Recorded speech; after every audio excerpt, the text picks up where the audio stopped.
समय का सदुपयोग। इस कहानी को पूरा सुने।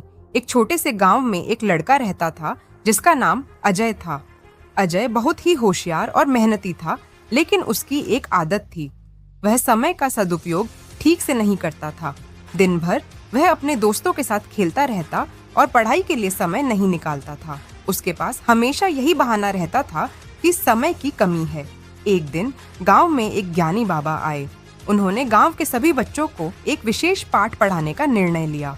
अजय और उसके दोस्त भी बाबा के पास गए। बाबा ने सबको एक सरल सवाल पूछा, तुम्हारे पास एक दिन में कितने घंटे होते हैं? सभी बच्चों ने उत्तर दिया, 24 घंटे। बाबा ने मुस्कुराते हुए कहा, तो फिर तुम लोग उसे कैसे बर्बाद करते हो? बच्चों ने जवाब दिया, हम खेलते हैं, खाते हैं, सोते हैं और पढ़ाई भी करते हैं। बाबा ने सभी बच्चों को एक सरल उदाहरण दिया। उन्होंने एक बाल्टी ली और उसमें कुछ बड़े पत्थर डाले। फिर उन्होंने पूछा, क्या यह बाल्टी भर गई? सभी बच्चों ने उत्तर दिया, हाँ, अब इसमें और कुछ नहीं डाला जा सकता। बाबा मुस्कुराए और बाल्टी में छोटे कंकड़ डालने लगे। फिर पूछा, अब क्या बाल्टी भर गई? बच्चों ने कहा, नहीं। इसके बाद बाबा ने बाल्टी में रेत डाला और फिर पूछा, अब? बच्चों ने उत्तर दिया, अब बाल्टी पूरी तरह से भर गई।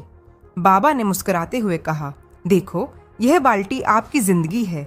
बड़े पत्थर आपके बड़े लक्ष्य हैं, छोटे कंकड़ आपके दैनिक काम हैं और रेत आपके छोटे छोटे कार्य। अगर तुम पहले बड़े पत्थर डालोगे तो छोटी चीजें अपने आप समायोजित हो जाएंगी। बाबा ने फिर समझाया, यदि तुम अपना समय पहले सही कामों में लगाओ तो बाकी सब चीजें अपने आप पूरी हो जाएंगी। अगर तुम समय को बर्बाद करोगे तो जीवन में कभी भी बड़े लक्ष्य नहीं पा सकोगे। अजय को बाबा की बात समझ में आ गई।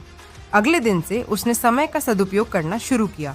पढ़ाई को प्राथमिकता दी, लेकिन दोस्तों के साथ खेलना और आराम करना भी नहीं छोड़ा। वह समय को सही तरीके से उपयोग करता रहा और अंत में वह अपने जीवन में बड़े लक्ष्य हासिल करने में सफल हुआ। अजय का जीवन एक उदाहरण बन गया कि अगर हम समय का सही उपयोग करें तो जीवन में कोई भी सपना असंभव नहीं होता। कहानी से सीख, समय एक अमूल्य धरोहर है।